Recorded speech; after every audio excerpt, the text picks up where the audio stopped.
That is very orange. Hey guys, in this video I'll be unboxing the Powerbeats Pro 2 and explaining the key differences over the original pair that were very popular, but were also very due for a refresh after, well, 6 years. Let's check these out.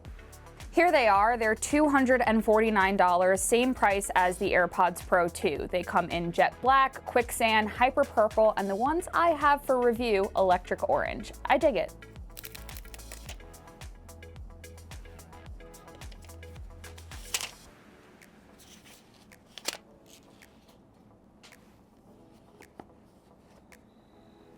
That is very orange.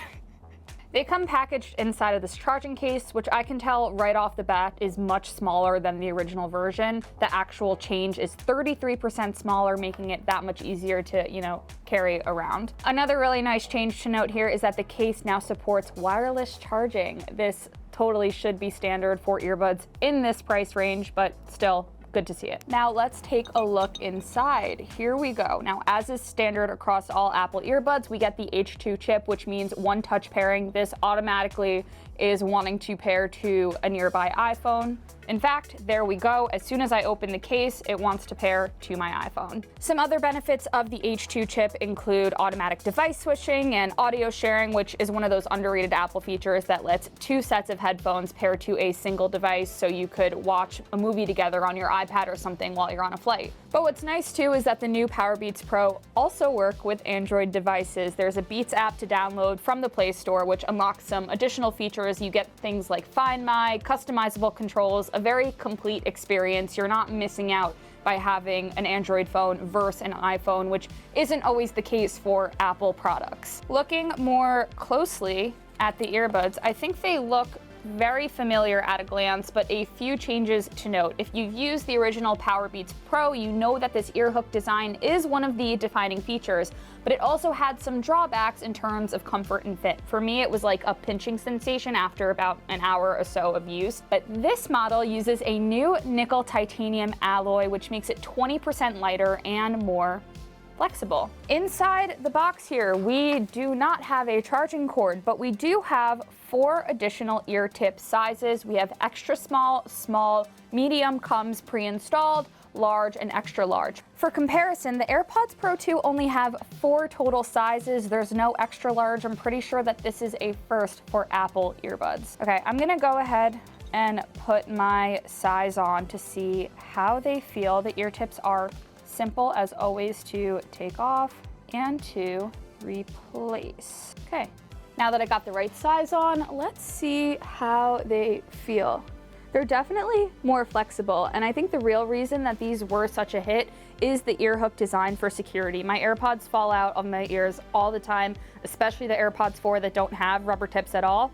But yeah, these were designed with athletes and runners in mind, so a secure fit that won't come loose is clearly a top priority. But that's not where the fitness features end. In fact, one of the biggest upgrades is the inclusion of heart rate monitors. This is a first for any Apple or Apple subsidiary headphones, something that's also been long rumored for the AirPods, but it's actually debuting here on Powerbeats Pro 2. These LED optical sensors measure your blood flow 100 times per second, adding more heart rate data to your workouts you track in your fitness app or through your Apple Watch. But there are also some third-party apps that you can use this as a heart rate monitor for, such as Peloton and Nike Run Club.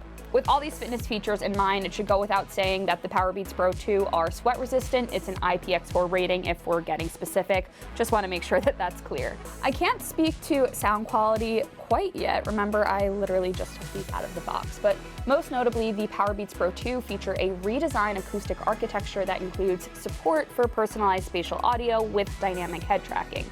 That basically means a more immersive experience even while you're out moving or running, similar to what you get with the AirPods Pro 2.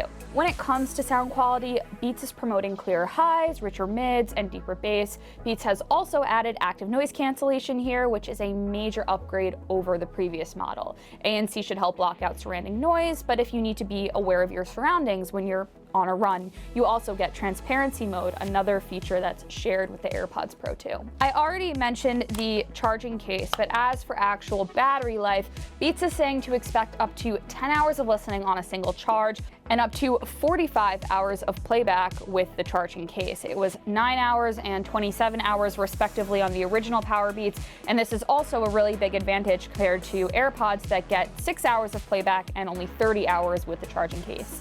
The Powerbeats Pro 2 also have a feature called Fast Fuel. That means a quick 5-minute charge gives you up to 90 minutes of playback. That could be a game changer if you're in a hurry and there's no more excuse to skip a workout because your earbuds aren't charged. So that's my overview on the Powerbeats Pro 2. If you like this unboxing and want to see more, make sure you're subscribed to this channel. Also, let me know in the comments if I should do a full buy or skip Powerbeats Pro 2 review. I'm really curious to know what your first impressions are, especially if you were or still are a user of the original Powerbeats. Make sure to go check out some additional content with the Powerbeats Pro 2 on social. Otherwise, that's it for me. Thanks for watching. I'll catch you next time.